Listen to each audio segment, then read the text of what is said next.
Hello, everyone, and welcome to Decoding the Market, presented by StreetEasy. You're welcome to submit your questions at any time using the questions pane of the control panel. And if your computer speaker system isn't working, try selecting telephone in the audio panel to dial in via phone. And just a note, today's webinar is being recorded. I'd now like to introduce your host, Senior Manager of Industry Communications at StreetEasy, Lisa Holden. Hello, and welcome to Decoding the Market. I have to say, I miss having the opportunity to meet and network with everyone in person, but I'm really glad to see hundreds of agents on the call today, tuning in to chat with us and to learn a little bit more about our latest research and our insights. Just a little background on Decoding the Market. This is a quarterly series that showcases what's new at StreetEasy. It's intentionally tailored for you, our agent community. And we'll begin today with an overview of our quarterly market report. And in that, we'll break down the latest real estate trends. We'll also show you how to pull your own reports and then move into a discussion with an agent who's here to talk about career trajectory and making the most of this unique time we're in. We'll have time for Q&A at the end, so please take advantage of your control panel and write your questions along the way. We'll have 2 opportunities for Q&A, and that's after each speaker. And lastly, before we get started, I want to acknowledge the fight for racial equality that's going on all around us. We at StreetEasy and our parent company Zillow Group stand with our employees, partners, and customers in the Black community and the Black Lives Matter movement in the fight against injustice and violence. Pledging solidarity and donating are some of the steps we've taken, but our work here is ongoing. We're evaluating the many ways that our people, platform, and product can better support equality. And we also recognize that learning from and listening to the community are crucial. So if you have suggestions, please reach out to us at tips@StreetEasy at any time. And I also want to say at the end of today's event, as a thank you for your attendance and your partnership, you'll have the opportunity to select a gift. And you can use that gift to donate to a selection of charities, including joining us in donating to the NAACP. And so just briefly, a little more on how this will work. If you stay for the full webinar, a survey will pop up immediately after it ends. Take that survey and you'll receive an email from StreetEasy to redeem your gift. And you can select an item that will be shipped directly to you, or you can select a donation to one of the nonprofit organizations listed, including those that are fighting for civil rights, COVID relief, and fair housing. So now I'll introduce our speakers for today's event. So speakers, feel free to put your cameras on. I'll give them a minute. Hello, hello. All right, first we have Nancy Wu, StreetEasy economist, who is here today to run through our quarterly market report, where we'll examine the state of real estate in New York City. Hi, Nancy. Hi, everyone. I'm really excited to be here to take a look at the data from different angles. We presented this data before to buyers and renters before, so I'm super excited to present it to agents and talk to you guys how you can explain this data to your clients. Awesome. We're glad you're here. And I'd also like to welcome Alex Magoo with Compass, and he's here to talk about transitioning from the rental to the sales market. Alex made this jump pretty early in his career, so we'll talk about how he did it and how he's continuing business through these unprecedented times. Thanks for being here, Alex. Absolutely, Lisa. Thank you so much, Nancy and StreetEasy, for having me. I'm really excited to be here. Looking forward to this conversation. Awesome, awesome. Well, we're glad to have you. And so with that, Alex and I will go ahead and turn our cameras off and hand the floor over to you, Nancy. Awesome. So thank you everyone for being here again. I'm really excited to present this data. And before we get started, I'm actually curious what you guys think. So I'm going to start a poll about whether or not COVID-19 has made you more or less confident about the sales market in New York City.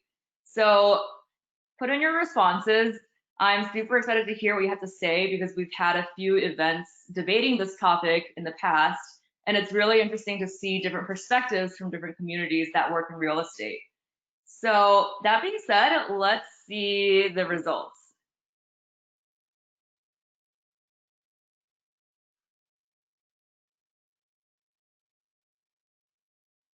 Okay, I'll give you guys some more time to answer.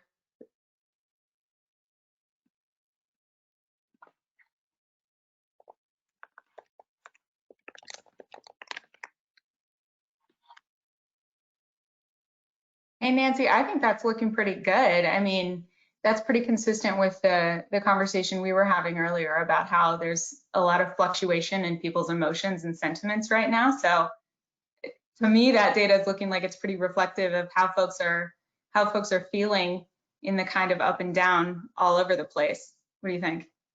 Yeah, it's really interesting to see the diversity of responses here. And now I'm excited to manage some expectations and show you guys what we see on the market side.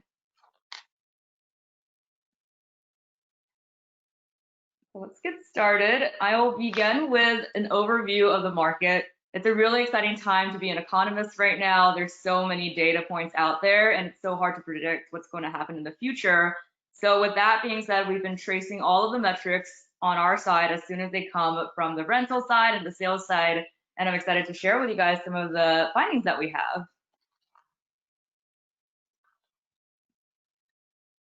So we'll give some background first on how the market has been behaving before coronavirus to understand how the market will go from there. So I'll start off with some context on where the market has been. These are the median closing prices right now as of the latest quarter, Q1 2020. And as you guys know, negotiation is always recommended. So it's really interesting to see that in this past quarter, half of the homes sold above this price and the other half sold below. And in fact, 80% of homes closed below the asking price. So the asking price you see on StreetEasy is actually going to be higher than this. So that means there's a lot of negotiation happening. And unless your seller's property is extremely competitive, you're setting up your clients for success by coaching them for negotiation and giving them data points like this that help them see the value of negotiating. So prior to COVID-19, the sales market has been cooling for the third year in a row now. Manhattan sales prices have fallen to a 6-year low, and prices have been dropping since the stay-at-home orders took effect, and we expect that trend to continue over the next couple of months.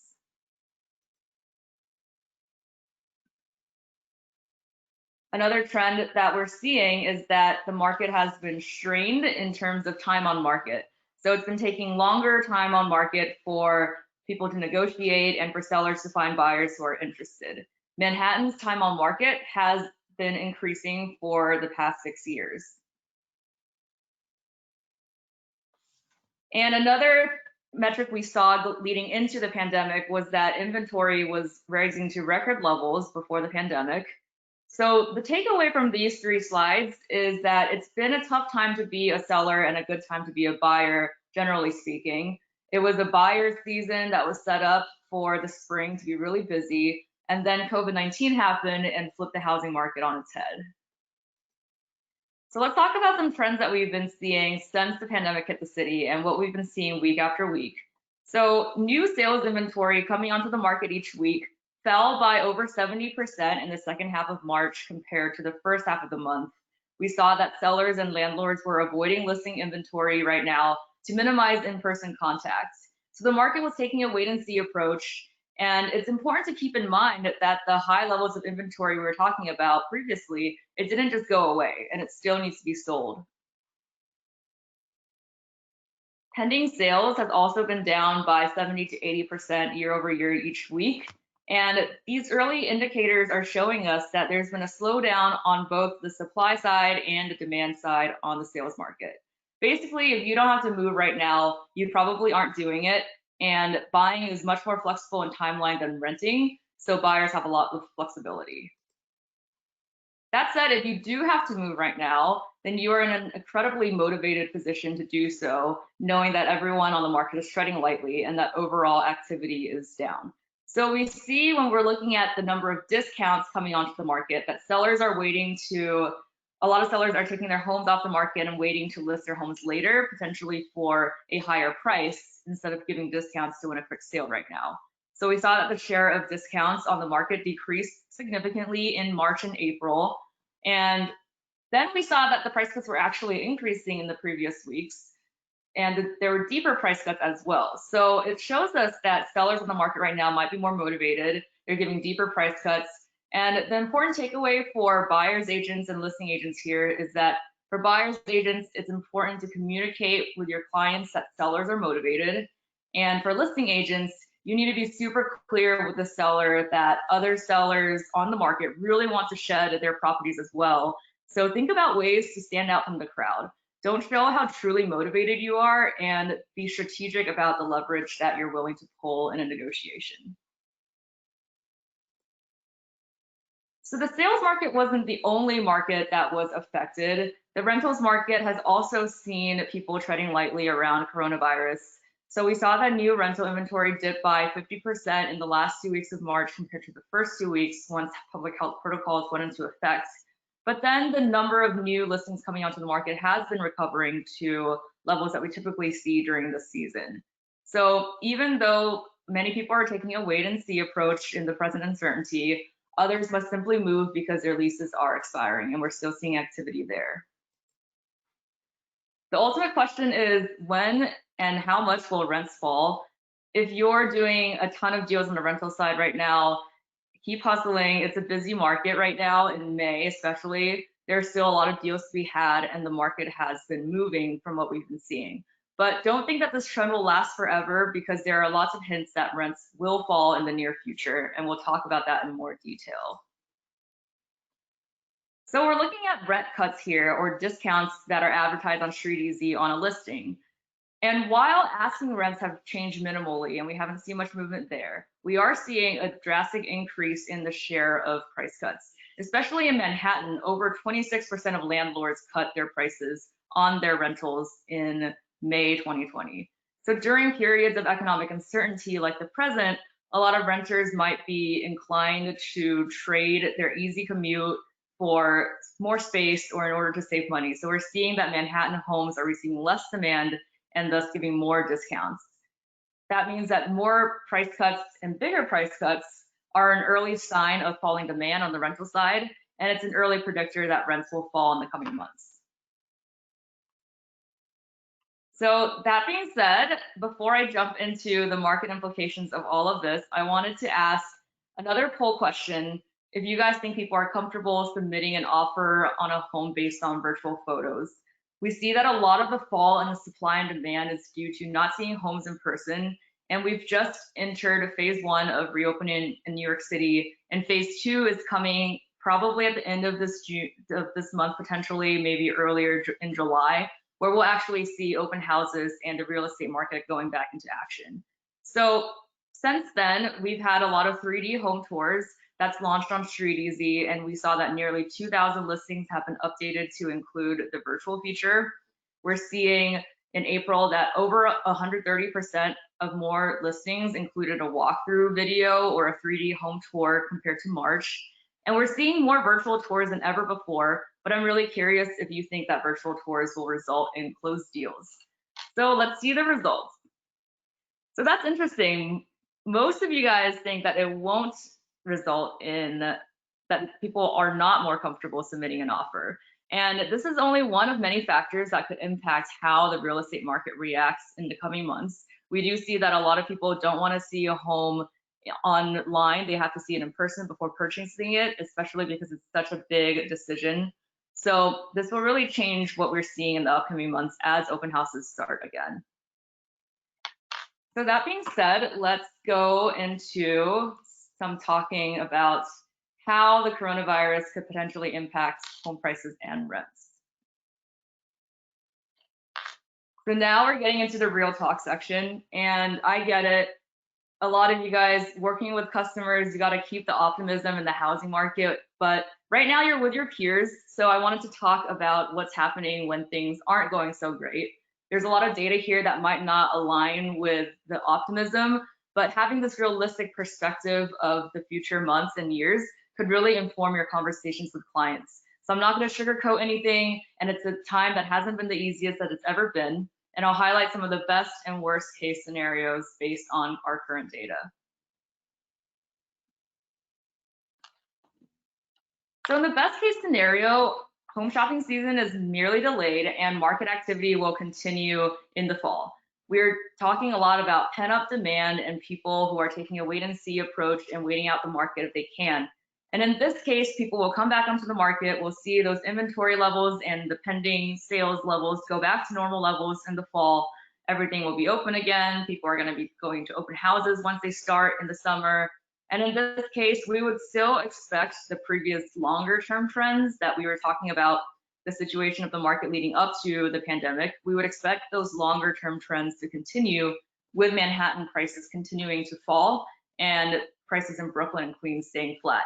That's a trend that's been happening for a few years now, and with record levels of inventory, that still hasn't changed yet. Now, it's important to maintain the optimism of potentially a good home shopping season, but we also need to take a hard look at some worst case scenarios, because that will allow you to have some fortitude throughout this and provide valuable information to share. So I'm going to give you a realistic picture of what some other thought leaders are saying here, so you're prepared for as many scenarios as possible. The IMF and S&P Global Ratings are all predicting a lot of global financial stability pressures and credit pressures. New York City, as the center of the credit markets and the financial markets and the pandemic, is going to face a lot of those pressures. The Independent Budget Office of New York City predicts that roughly 500,000 jobs will be lost over the next 12 months. And that's going to be really significant. If job losses and credit pressures don't turn around over the next couple of months, then we could see a situation similar to the Great Recession.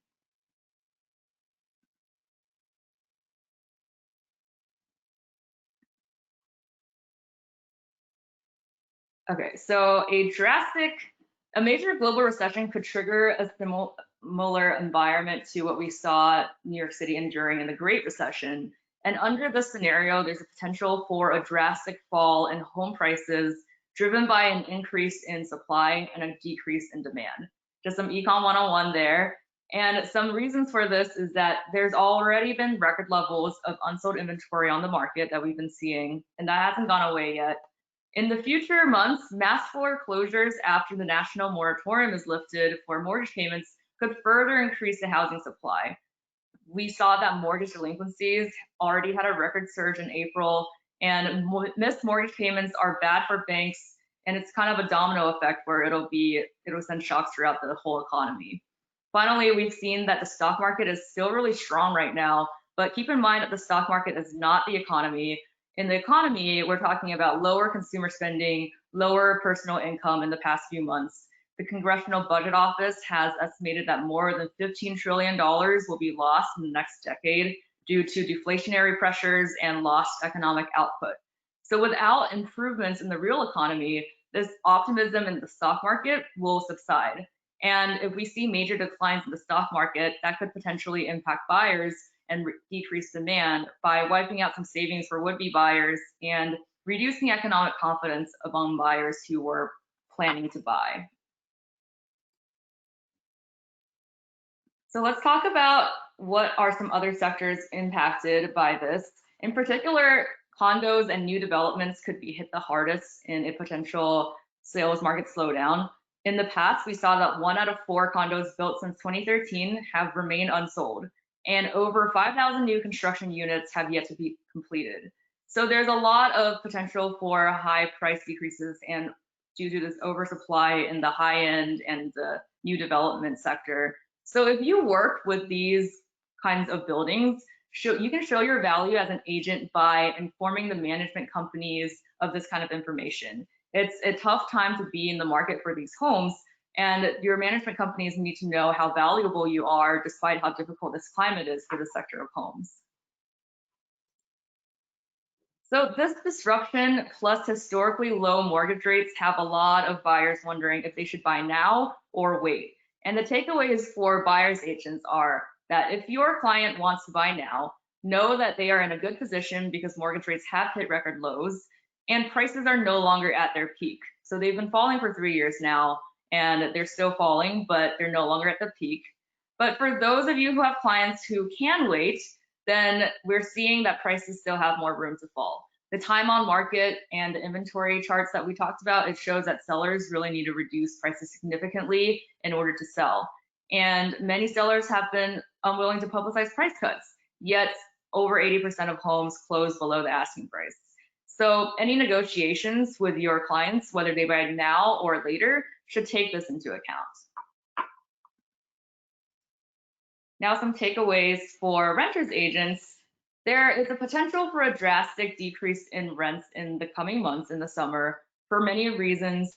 You guys know that there's a lot of seasonality on the rentals market, and there's peak rental season coming up in the summer. But this summer, we're going to see a lot of leases expiring and an abundant supply of homes as New Yorkers decide to leave the city temporarily to go to the Hamptons or California or wherever, while they, instead of renewing another lease. The new hires and summer interns that typically begin their jobs and come into the city over the summer are going to be working from home. So that's another decrease in supply or in demand. And when looking at the types of rentals that will be impacted, we're seeing less demand and higher discounts for cramped units in Manhattan, for studios, and for larger buildings with shared amenities that are falling out of demand. So people want to live in smaller buildings where they're not interacting with 50 other units and people who live there in the elevators. People don't want gyms and pools right now. They don't want to pay extra for it because they can't use them. And people are upgrading from studios to bigger spaces in order to have separate rooms for their kids or for their conference calls. Ultimately, the longer term impacts on the real estate market will depend on a lot of factors. Now we're talking about a few years down the line now, at least 1 or 2 years, but a lot of this is going to be up in the air. Either way, we know that the impact on employment and income loss will be large. 1.5 million people, or a third of the city's wage earners, are at risk of income loss due to COVID-19. And this impact is going to translate to fewer renters and buyers, higher vacancy rates, and a corresponding decline in rents and prices to prepare for. We know that the creation of jobs is a really essential factor for the strength of the real estate market. And in a strong economy, people move to the city for work. In a weaker economy with higher unemployment, people move out of the city, resulting in higher vacancy rates, which can lead to lower prices. So we'll have to see if the virus has what impact it has on ultimate job losses once business resumes. And there's some optimism here because we saw that after the last recession, New York City is super resilient, and it's the greatest city in the world for many of us. Until February 2020, before the pandemic, New York City actually experienced the longest and largest job expansion since the end of World War II. So between 2009 and 2019, jobs in New York grew by over 24%, outpacing the national rate. So it's a great city, and no matter what happens, it will recover. That being said, the best thing you can do right now is inform yourself as much as possible. And at StreetEasy, we want to empower you to do that for free with some of our resources. So I want to share with you guys a demo of the data dashboard, which will give you an opportunity to personalize data that you want to download, zoom in on specific neighborhoods, and stay informed and see the factors that are important to you. So this is what you'll see when you go on streeteasy.com/blog/data-dashboard. You can customize a lot of things here. So up here, we see that we have rentals and sales. You can decide which ones you want to look at. For sales, so all of those metrics that we talked about plus more, you can select here. There's inventory, price cuts, our own price index, which is StreetEasy's way of tracing prices. That is a better measurement of price changes than median asking prices because it controls for differences in the size of apartments and the location. So there's a lot of total recorded sales, median days on market. There's a lot of metrics here that you can select. You can also filter by bedroom sizes, and if you scroll more to the left or to the right, you can see you can scroll through condos versus co-ops and building types on the sales market. Now going on to this chart here, you can toggle over the graphics and see the data for that particular month and the boroughs. On this map, you can zoom in on different neighborhoods, and it'll tell you total sales inventory for these neighborhoods for this date range that you select down here. And of course, you can change this to any metric that you're interested in. And if you're interested in a particular time period to compare, you can change your start date and end date here. So it's super customizable. And then down here, you can really do some in-depth comparisons by choosing some boroughs or some neighborhoods you want to look at. So for this example, we're looking at Flatiron median asking prices versus Brooklyn Heights. And you can change that to be looking at inventory, which you see here, or any other metrics, price cuts, discounts, sale to list price ratio, anything you're interested in, you can search for it here, and it will show you these charts, and they're all super interactive based on the timeline you select. And that being said, we also offer a wealth of resources on our blog. You can see some examples here, but I'll show you guys the link on the presentation that you can go to for more resources on our blog. So we offer a wealth of tools on our blog, and to keep up to date with our latest research, you can visit our blog at streeteasy.com/blog/research for all of this data and the information that I presented. It'll all be on there in the form of stories, plus so much more. We're publishing things almost every week. And you can also follow me on Twitter, which is right here, and LinkedIn if you want to stay connected and stay updated on what StreetEasy is doing. So that being said, I'll turn it over to Q&A. All right, thank you, Nancy. Round of applause of one here, and I'm sure all around from our audience. We've had some great questions coming in with that rich presentation, so bear with me while we get through as many of these as possible. Right off the bat, Nancy, I think folks are curious about how this will play out in outer boroughs. Is there any differentiation in the data there? That's a great question, Lisa. So we see that the outer boroughs has been significantly impacted this time from the coronavirus, because the outer boroughs have the largest concentration of the vulnerable industries, such as hospitality and services and restaurants. Those industries have been highly impacted, and we're seeing that the economic fallout from this coronavirus could significantly impact the employment and thus vacancy rates in the outer boroughs, and we could see large rent drops there compared to Manhattan if people are moving outside. However, there's also the possibility that the outer boroughs will experience more demand. We simply don't know yet. The reason that more demand might happen is that we're seeing less demand in Manhattan. People want to make the trade-off used to be between commute time and affordability. Now that people are working from home, the trade-off is between affordability and getting the space that you want, or getting the amenities that you want, such as a dishwasher or laundry. And for a better price, people are going to go to the outer boroughs, especially if they don't have to worry about commuting to their Manhattan offices 5 days a week. So there's a lot of factors going on there, and only time will tell, but we're going to see some shifts there in the outer boroughs for sure. Great, great.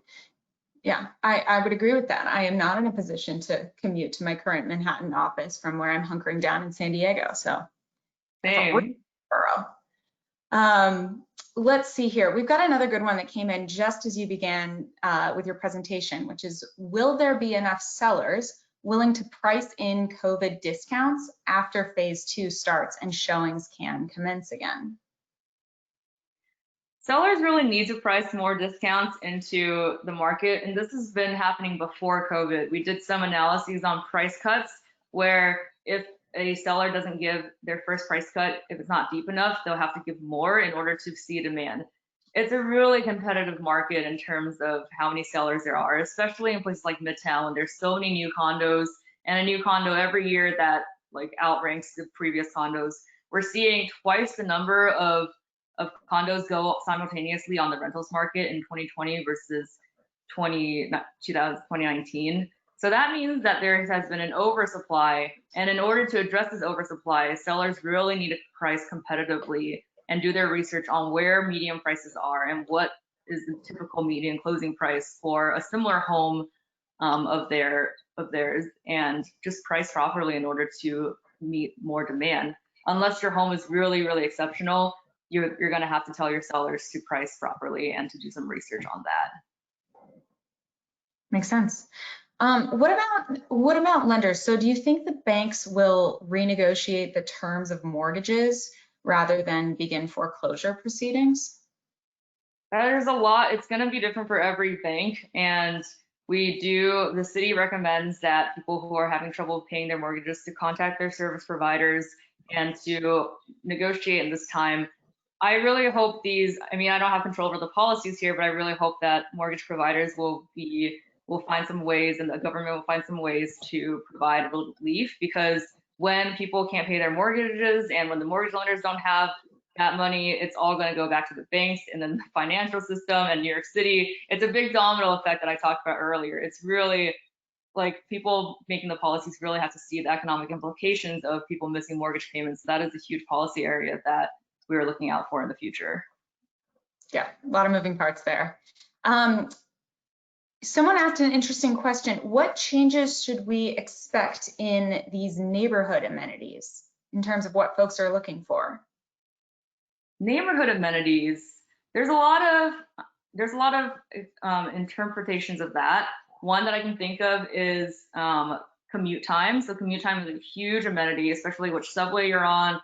That's going to come down in demand a lot as people, as I mentioned, people are not going to be commuting to their offices as much. Even after the economy opens, a lot of people will be working from home for a few days of the week, and that'll impact whether or not people want to live in a neighborhood that has express trains or is really like close to or basically in Manhattan.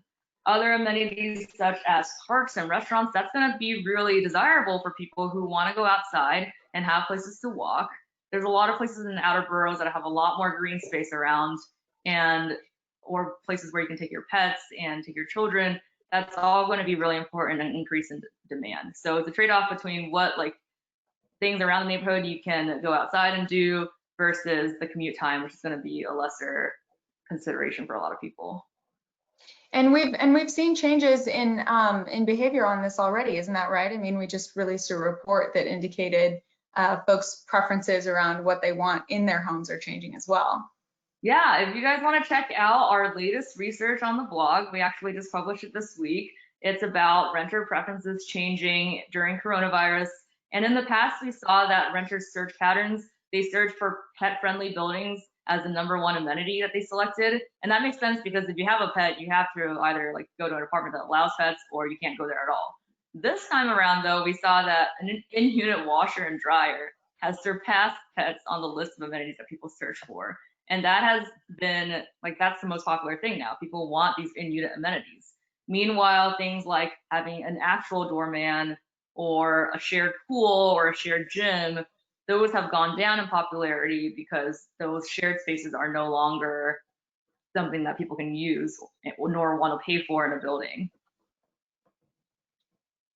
Makes a ton of sense. One person asked, how do we access the dashboard again? Can you just say how to get there? Yeah, so the link is streeteasy.com/blog/data- the literal dash and then dashboard. And you can also find that on our blog, which is if you go to the blog, streeteasy.com/blog/research, on the top bar, there will be an opportunity to look at our data dashboard. There's so many resources there. It's all just free material and research that I and my team has been working on for the past few years about all the data metrics that we're coming out with. There's so many new interesting reports that are coming out, one on rental discounts, which you can see from the data dashboard page, and also for our deep dives when we look at different types of buildings and different different locations. So it's super interesting. So be sure to check out all of our resources. Awesome. Well, thank you so much, Nancy. I love ending on that note of empowering our agents to pull their own reports and dig around in that data. So thank you so much for that presentation. Alex, I'll invite you to bring up your camera, and Nancy, I'll let you put yours down. Now, Alex is here to talk transitioning from the rental to the sales market and what making that jump really looks like. So Alex, welcome. Why should folks care about this? Well, Nancy just spent 30 minutes telling all of you that it is a buyer's market, right? Prices are at all-time lows, inventories at all-time highs, days on market all-time highs. You want to be working with buyers. It is a buyer's market. You're going to make lots of money. There are lots of apartments that are going to come to market over the next 3 months. The market's been essentially frozen. I mean, it's a dark picture that Nancy painted, but let's be honest here. None of us have been able to show property. How can deals get done when you can't show a property? It can't. So this summer is going to be the busiest summer. And if you guys are not working with buyers, now's the time to jump on. There you go. So, if I'm an agent, currently working only in rentals, what does it take? Alex, be clear with me. What does it take to get that first buyer, that first listing? Talk me through how it goes. Absolutely. So real estate is a very interesting profession because a lot of times your first clients are the people that you know personally. So my first buyer was a friend of mine that I used to work with at a different sales job. And I had been in real estate for a few years, and I put it on social media and I was letting everyone know, reaching out to people. And 5 years ago, he reached out to me and he said, "Hey, you do real estate or something?" And I said, "Yeah, I'm a real estate broker. I've been doing real estate for a number of years. Did you not know this?" And he said, "I guess I didn't.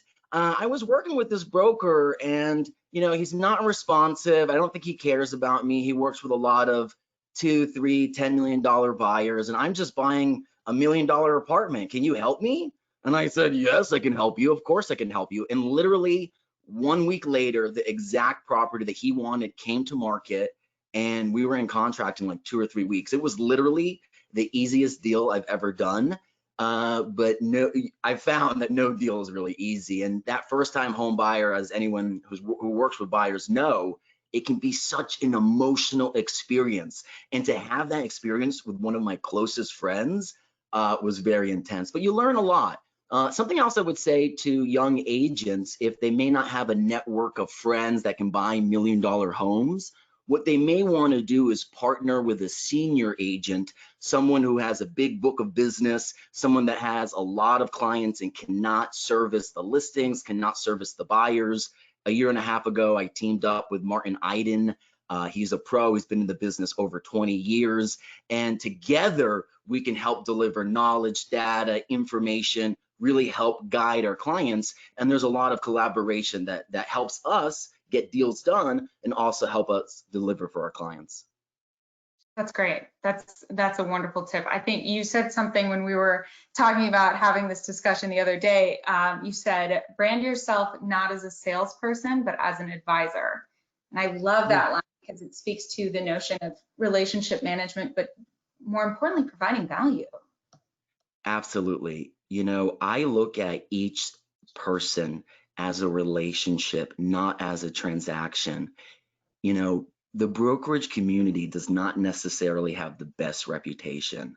And it's because consumers have had really negative experiences. Me personally, I never pressure anyone, I never push anyone. Me as a trusted advisor, my job is to give information, my job is to give data, my job is to make introductions to other service providers, mortgage lenders, real estate attorneys. My job is to handhold. My job is to be there for my client and act in their best interest, not about a commission check. It's not like, "Oh, you should buy the $3 million place instead of the 1.5, No, what is best for them? And if you take care of your clients, even if they're renters, they're going to refer business to you. They're going to call you when they're looking to buy. And if you can keep a client for life, they'll be a renter, they'll be a buyer, they'll be a seller, you'll help them buy their second home, you'll help their kids buy homes. I mean, that's the benefit of this career, is that over time it builds like a snowball. And in 20 years, you can be making monster money. Well, that's great to hear for everyone on the line. You're talking a lot about long-term stuff, and I think that's really important. Oh, twins. Yeah, I know, I saw that, yeah. Need coffee. I mean, can't knock Starbucks.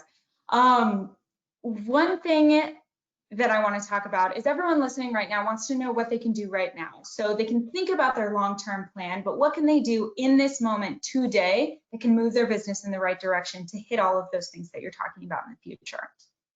Well, I think everyone that is listening in on this call is doing exactly what they need to be doing, taking advantage of this time to become more knowledgeable, more informed. You should be on every webinar that you get an email about. You should listen to every podcast about real estate. You should be on The Real Deal and on the Street Easy blog and on Miller Samuel and Urban Digs, listening, consuming. you know, watching the listings that are coming out there. Be in tune to the market. That way, when you see something that looks unbelievable, you can send it to one of your buyers. You can share it on Facebook and say, look, guys, this is a deal of a lifetime. You know, be informed, use this time. I get it, we can't show, it's terrible, but you can invest in yourself and make yourself a more proficient, expert agent. So when you can show, you look really good. Love that. Great. So everyone on the line, gold star, you're already doing it. Do more of it, I guess, is the takeaway. Love that. All right, so let's go back in time a little bit. You're a new agent in one of the most competitive markets in the world. What's one piece of advice you wish you had had before you started on this journey? Can I give you a couple of pieces? Is that okay? Yes, you can. We've got the time. Okay, good. Number one, you don't have to work with nasty clients. You know, I had a gentleman about 3 years ago just be so unduly nasty to me, and I didn't do anything wrong, you know? And for an hour, I just listened to him, you know, berate me. And I thought that I had to take it because he's my client. But things ended up not working out.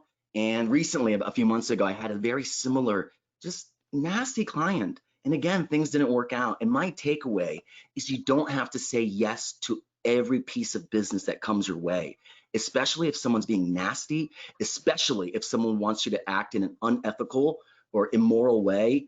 Thank you, but no thank you. Good luck to you. You know, that's big.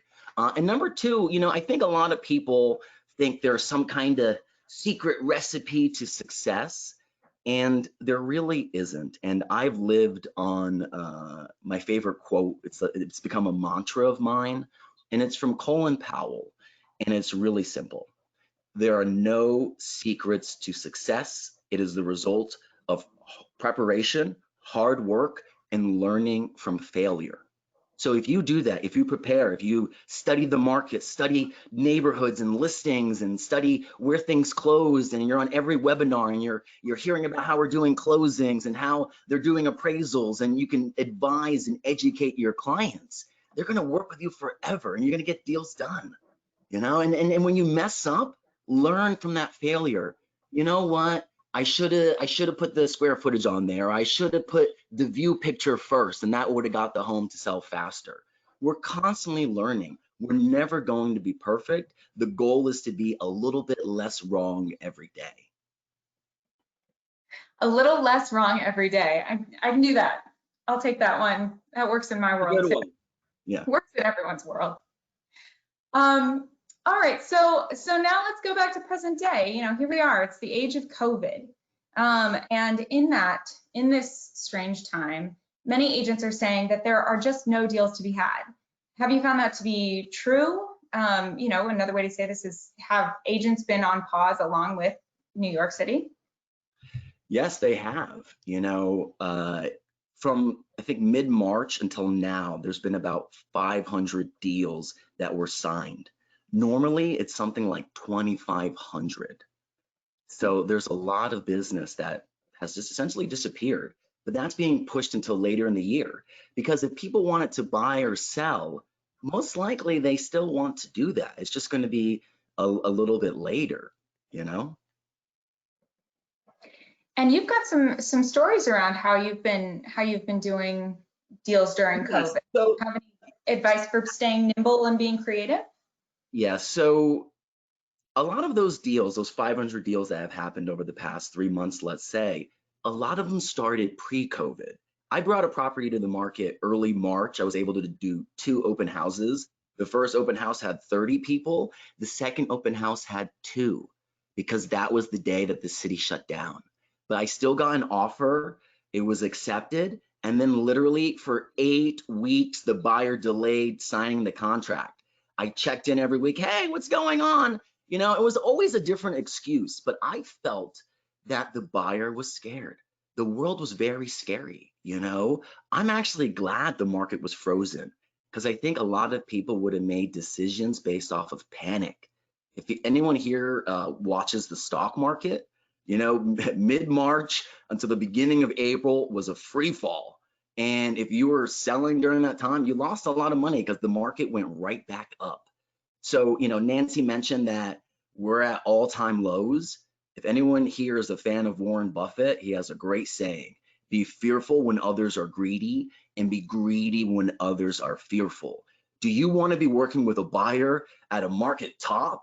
Is that a great time to be buying? Or do you want to tell them now is when you're going to get a deal of a lifetime? And you're not going to, buy it to flip it in a year. You're probably going to live there for 5 to 10 years. So now's the time to buy. We've done some polls here about virtual assets and would you buy a property based off of video alone or a Matterport alone? No one's going to spend $1 million without touching the property, without seeing it in person. But all of that is helpful to get deals done. Some agents might say, I won't be able to show. How will I get deals done? Remember when you used to run to the property, get there early, prepare the whole home, turn on the lights, wear your best, and then the client walks in, and within 5 seconds they go, I don't like it, and they walk out. And how many hours have you wasted just for that one appointment? Now you'll send them a video, you'll confirm that they saw that video. If they have any questions, you'll send them the Matterport, you'll do a Zoom call, to make sure they get the property. You'll ask for a pre-approval before you even show it so you'll know that they're qualified. So we may end up actually doing less work. That's the thing. We are at a great crossroads where technological innovation is going to make us more efficient, better agents, and the consumer will benefit. So yes, COVID-19, woe is me. How can I get deals done? I get deals done by being the smartest, best agent that I can and really being a trusted advisor to my clients. That's wonderful advice. I love the line that technological innovation is actually helping us move forward here. It's helping us work more efficiently. And I think it's a very inspiring thing for folks who are feeling like what used to work great is no longer working, and that's not any fault of my own. The environment changed around me. What do? Take advantage of the technological resources around you and take advantage of all of the resources and all of the ways to improve on yourself, during this time when we can't show. So well said. One topic here, so many agents are incorporating rentals into their overall strategy, when they were previously focusing more on sales. But in this slowdown, is it a good strategy to double down on rentals right now? Absolutely. So there's going to be a subset of people who don't want to buy. They're scared, market's coming down, they don't listen to Warren Buffett. They'll want to take a wait and see approach. They don't want to leave New York because they love this city, greatest city in the world. So they'll want to rent for a year. Now, if you give that renter an amazing experience, they'll never forget it. So over the past 2 years, I've had 3 renters become buyers. One renter is spending $3 million on property, okay? Another renter bought a $1.2 million apartment. Another renter bought a $740,000 apartment. After they bought it, they needed to leave New York suddenly, and I got to rent it. All right, and that, the landlords of those properties that I took the rental on to begin with, again, the client was the tenant wasn't my client. I was representing the landlord, but because I gave the client, the tenant, such a superlative experience when they wanted to buy, I was their guy. So all of the agents listening here, if there's one thing that you take from me today, is you are in a service-based industry. Every person that touches you should leave better than when they met you. They should be like, wow, that person was awesome. They really knew their stuff. They were really nice. They were professional, and they had my best interest in mind. This business is not rocket science, but if it's about what's in it for me, you'll never succeed. But leverage those renters, leverage those landlord relationships, because if you're renting out a co-op or a condo or a townhouse, eventually that owner becomes a seller, and then, it's the sky's the limit. So I know some agents are like, I don't do rentals. If it's a rental over $3,000, you call me, okay? I will take your referral business, okay? Good to know. You heard it here first. Throw some business at You can follow me on Instagram at Alex McGoob Super Broker. Is there ever a reason to turn down that business? A rental comes along. You ever going to say no to it? So I think the only time you say no to business is if you can't service it properly. So if it's a Right. property type that you're not really familiar with, if it's a neighborhood that you're not really comfortable with, it's better to refer that business to a top agent that gets it.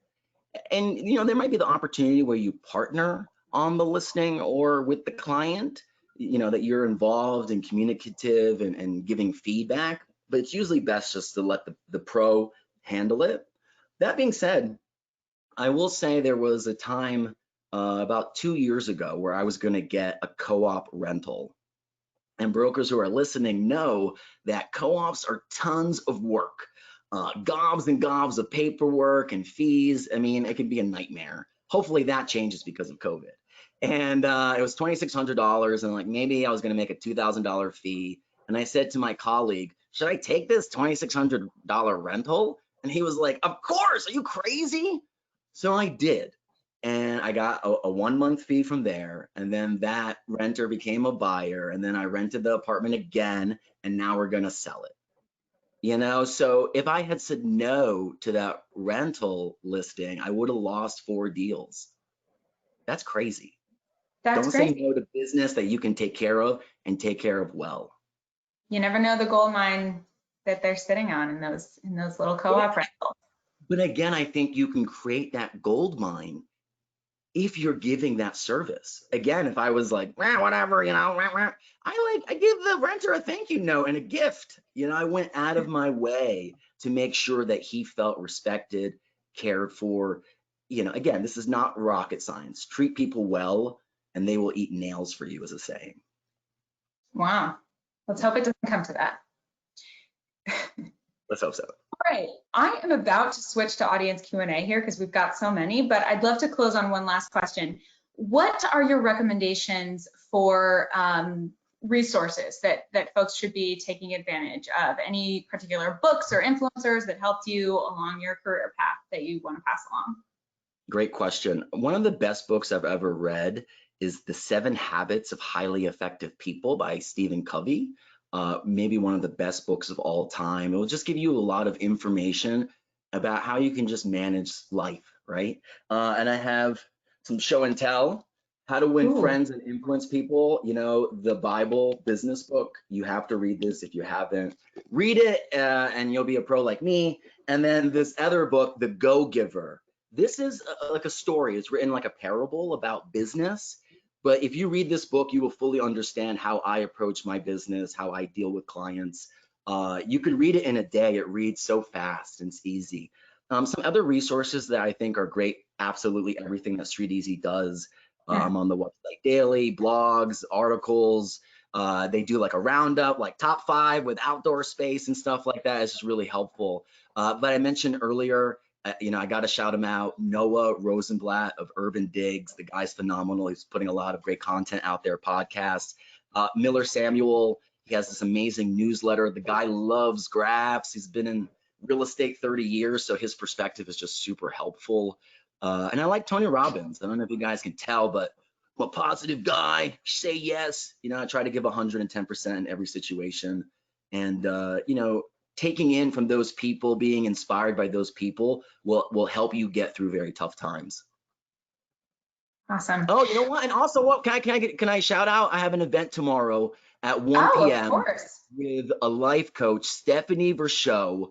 It's from 1 p.m. to 1:30 on our Facebook, the Martin Iden Team Facebook page, and it's all about waiting out of pandemic and making 2020 our best year yet. Inspiring. Love that. And that's tomorrow?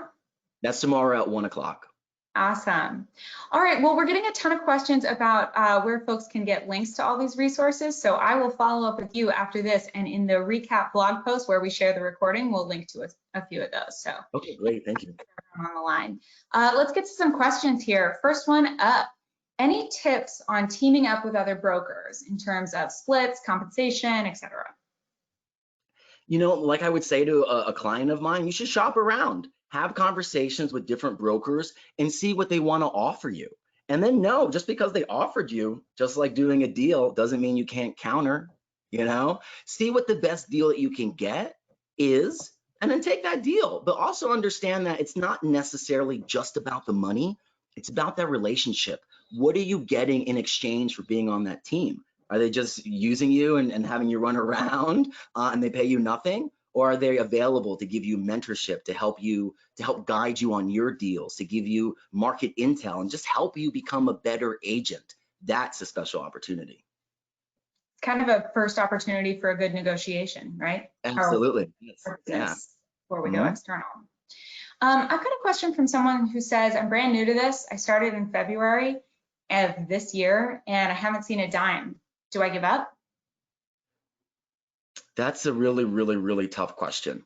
You know, it's very possible that the next three to 6 months could still be tough for a young new agent.